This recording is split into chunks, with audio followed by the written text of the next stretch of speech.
What is going on, my beautiful people? Welcome to yet again another episode of the Pivot Mindset Podcast. My name is Justin. I am your host, and thank you for rocking with us on yet again another episode.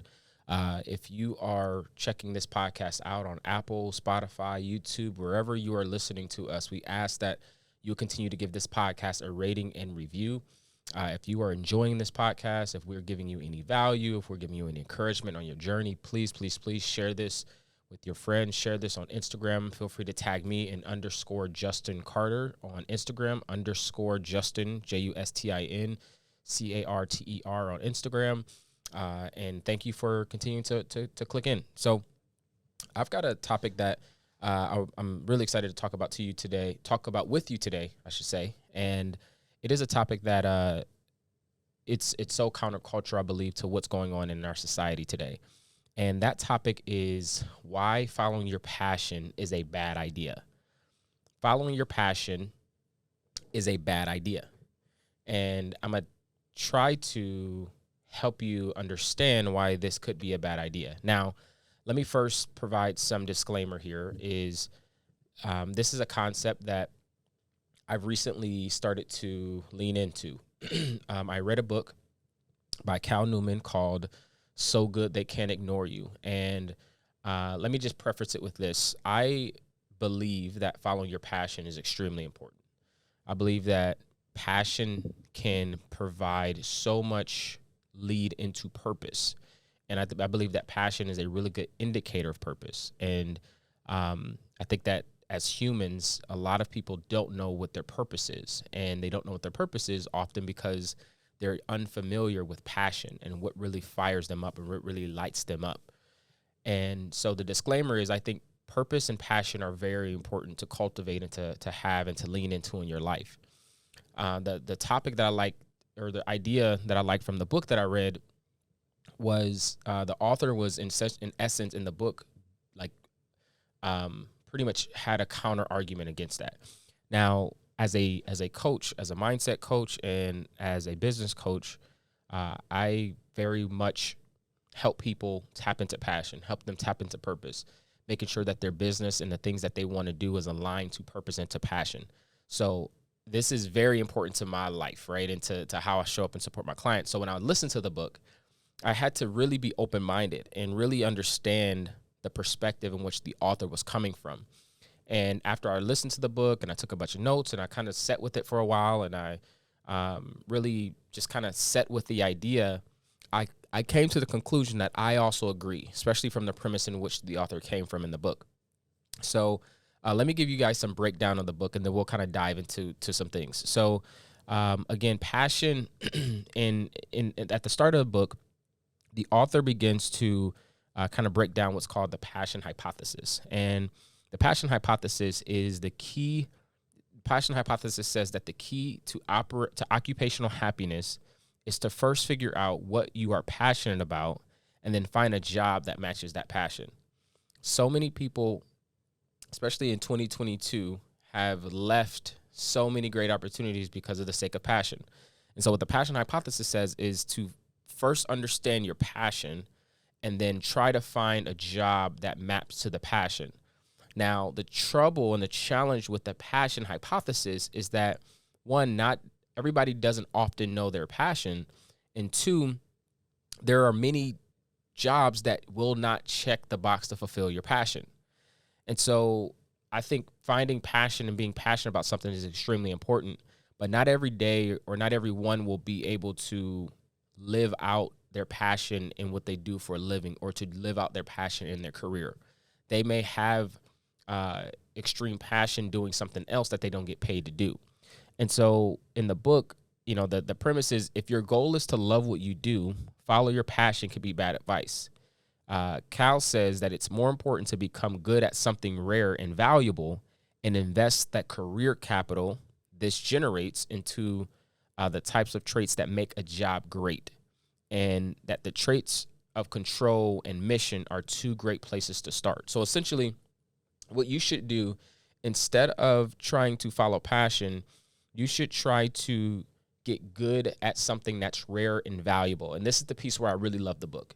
So for anybody out there, and you may not be someone who has really cultivated and built a career that you really enjoy, and maybe you are somebody that's chasing passion. Maybe you do chase passion and you've really leaned into not being satisfied with your life, or not being satisfied with what you do for a living, or not being satisfied with whatever because it doesn't drive and it doesn't get, you're not passionate about it. What the argument is that it's more important to actually just think more logically and think, what is rare and valuable that I can get good at? And if you can become good at something that's rare and valuable, you will go up in value, right? If someone is good at something that's rare and valuable, for example, brain surgeons, they're good at something that's very rare. You won't find a lot of brain surgeons, and it's extremely valuable. And because they're good at something that's rare and valuable, they can, find so many different ways to enjoy and fulfill themselves with their life.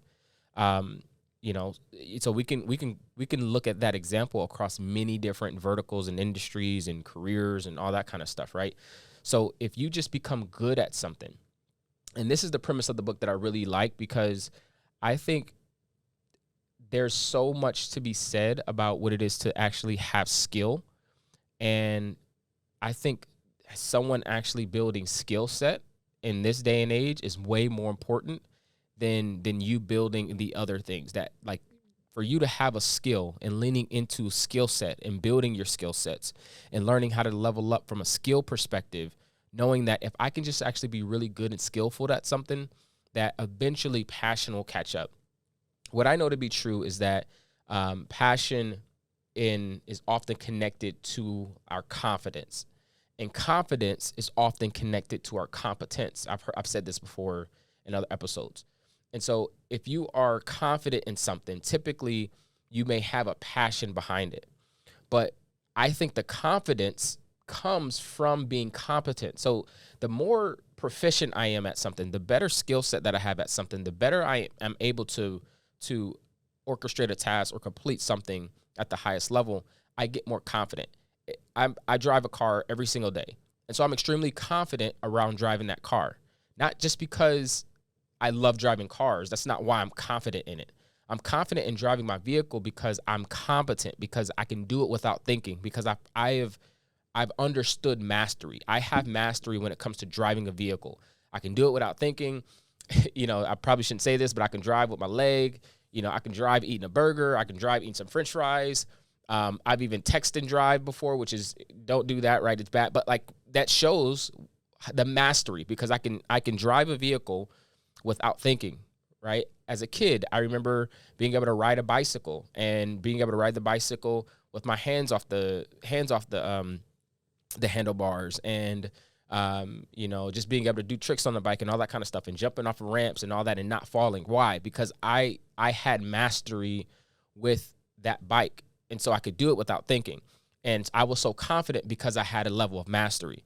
And so what is important is that if you're someone who is looking to develop a career and you're looking to level up your life, and you're using passion as the metric to determine if it's something you should or shouldn't do, the idea of the book, and I too agree, in that shouldn't be the sole only thing that you look to validate your ideas or validate if you should be doing something. What's more important than passion is actually having a skill set that's rare and valuable, that you can take that capital, the capital from that, the equity from that ability, and then be able to double down on being so good at it, right? So there is and I think Gary Keller talks about it in, forget the title, Good to Great, I believe, but he talks about the 10,000 hours, right? So when we talk about mastery, it's the 10,000 hour rule. And the 10,000 hour rule says essentially that if someone has done something for 10,000 hours, that they are believed to have been able to develop and cultivate mastery. And so 10,000 hour rule is an intentional practice and critical feedback on your performance. And this is something that a lot of athletes learn and know how to do. And it's actually from a culture of an athlete, it's actually expected. Many athletes are expected to practice and to be able to receive critical feedback. When I played football, we practiced. Our game film, our practice film was always recorded. And then the day after, we would always get critiqued on every little thing when it came to practice or the game. It was expected. It wasn't not expected. It was the thing that we actually accepted, and we knew that that was going to help us get better. And then that this style of practice, though, is typically avoided in knowledge workers, right? So anybody that is not doing physical labor, if you're a salesperson, if you're a computer programmer, if you're, a nurse, if you're a practitioner of some sort, like whatever it is you do, if you're a social media influencer, if you're a coach, whatever it is you do, if you're a knowledge worker, often we don't push ourselves to failure and then accepting critical feedback to be able to get better. But that's how you actually get to true mastery. That's how you actually get the skill sets to be able, what the book talks about is being so good that they can't ignore you. And so what's better than passion, and what's better than chasing passion, is chasing greatness, chasing being good at something, chasing taking something to the next level and leveling up every single day and having an immense level of skill, right? Skill set will eat passion all day long. I can be skilled at something, and I can destroy the person that's got passion that doesn't have skill. And so if you could only have one, I'd rather you have skill than just passion alone, because passion alone doesn't automatically assume that you're going to actually be good at it and that you're going to spend the time to develop the skill. And so he talks about that, and I love the idea in the book. He also mentions there's a craftsman mindset and a passion mindset. So the craftsman mindset says that you approach your working life when you focus on the value of which you are offering to the world. So the craftsman mindset is that I'm focusing my mindset on what value I add to the world. It's a craftsman mindset. I'm just working on getting better to being able to add more value to the world. The passion mindset says that you focus on the value that the world can add to you. You become selfish in what you focus on. And your thought is, how can somebody else do something for me? Or how can this organization do something for me? Or how can this business serve me? Or how can my community serve me? Instead of thinking, how can I serve it? And how can I serve the organization? How can I serve the business? How can I serve the company that I work for? How can I serve my community? How can I serve my family? And so, it's the encouragement that it's so important to have that craftsman mindset. And so, the topic of this is, why passion and following your passion is a bad idea, is because when you follow your passion only, it can often rob you of the ability to lean into skill. And when people only search for passion, they can find themselves in this dead end road because passion wanes, right? Like the passion mindset, it ultimately leads to chronic dissatisfaction and daydreaming about better jobs you imagine or better opportunities that you imagine, because it's passion to passion. Like that idea when you for example, maybe you buy a new car, or maybe you buy a new house, or a new phone, whatever it is, that new shiny thing. You just bought a new pair of shoes, whatever, right? And you love it when you first get it. But I mean, you were passionate about it when you first got it. Your passion was high. Maybe it's a new relationship. Your passion was high. And then at some point, your passion begins to wane. You stop liking the car so much. You stop liking the house so much. It's still nice to you, but it's not as exciting, and it doesn't fire you up as much as it did when you first got it. And now what was new for you is now become normal. And you lose that passion if we're only chasing passion. You lose that in the getting. And so now you got your job or you got your career that you were passionate about because you were chasing passion. And then you settled in it and your passion has gone. And so what you do, instead of developing a craftsman mindset and just getting better and building a skill set that's rare and valuable, instead you leave opportunity to go chase passion again. And then you got it, and it's like it's an appetite that can't ever be satisfied. And your passion can just continue to eat at you and eat at you and eat at you, and it'll rob you from true success and true fulfillment and true happiness, which I think most people are going after. And I love this book because it was a different perspective that I have leaned into lately. For me, I heavily lean into working with my clients on determining what their purpose is, what's their passion, what fires them up, what motivates them, all that kind of stuff. And to hear this counter argument was really helpful, because I believe it's important to not live in an echo chamber. I think it's super important, guys, as you're continuing to like live the pivoted life, that you don't just listen to people that talk like you and that look like you and that think like you, but that you listen and intentionally seek out opposing arguments, because I think it's so important to hear somebody else's perspective. Because there's a quote out there that says, if somebody was raised the same way you were, the same skin color, the same house that they was brought up in, that same household, you would probably think their way. Like if you were brought up exactly like they did, had the same parents, was brought in the same region, had the same experiences, had the same family, same parents, all that kind of stuff, you would probably think the exact same way that they think. And so often our perspectives aren't just because like we intentionally want to lean on one side of the aisle, whatever it is, but it's often because we believe in that truth, and that's what we use to validate. And so I try to make sure that I don't become an echo chamber, and that I do listen to things that aren't things that I just are familiar with. I listen to things that do trigger me. I listen to things that rub me the wrong way. I listen to things that I might not naturally think through. But to read this book and to get this perspective, I was like, man, there's a lot of good in here. And so what I want to leave you with is that when it comes to leveling up, when it comes to being the best versions of ourselves, passion is extremely important. I do not want to downplay the importance of passion. But what I want to make sure that we're not doing is that we're not using passion as the sole approver and the sole qualifier of the things that we should be doing in life. And you must know that passion will wane with anything. You will be less passionate over time, and it will end if you only search and only do things for passion. You will find that once you get the thing, your passion will wane, and then you will jump to the next thing that gives you passion. And then you'll jump to the next thing that gives you passion. And it becomes this never-ending road of dissatisfaction. And so I love the idea of, instead of always and only chasing passion, what is it to chase being great at something and being so good that they can't ignore you, and building up the skill set that allows you to put yourself in an environment that now you have capital that you can extend, and not financial capital, but social capital, that you can extend to being able to create the ideal situation.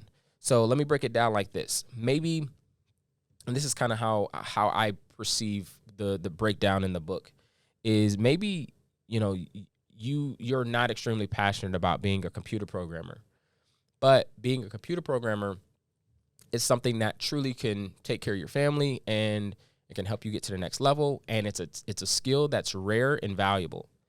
And so what you do then is you get really good at being a computer programmer. And once you get really good at being a computer programmer, you will build up career capital. And that career capital is having a rare and valuable skill. And with that career capital, you can exchange that career capital in for control and for like the actual outcome that you want. And so once now you're really good at something, and you really separated yourself, and you really become the best at what you do, you're so good that they can't ignore you. Now the things that you didn't like about being a computer programmer, you can have changed, or you can begin to set your own price, or you can begin to set your own standards, or make your own shots, or make your own calls, because now you're so good that they can't ignore you. And so that's the topic. That's the idea of to not follow your passion, and why following your passion is a bad idea. I think no matter what, you should understand your passion. You should truly do things that you're passionate about. You have to understand your purpose. You have to know your purpose. If you do not know your purpose, it means that you should continue to try new things. You should continue to explore and see things that you are passionate about. If you haven't found it, it means that you just haven't tried it yet. And so continue to practice, continue to work, continue to do the things that you're passionate about. And don't, according to this episode, don't chase your passion. It's a bad idea. Chase being very valuable and build a skill set that's rare and that's valuable if you want to live a great life. All right. And that's all I've got for you in this episode. Thank you for checking out the Pivot Mindset Podcast. We believe here that life is all about the pivots, and those who decide to make the pivots decide to be successful. Peace.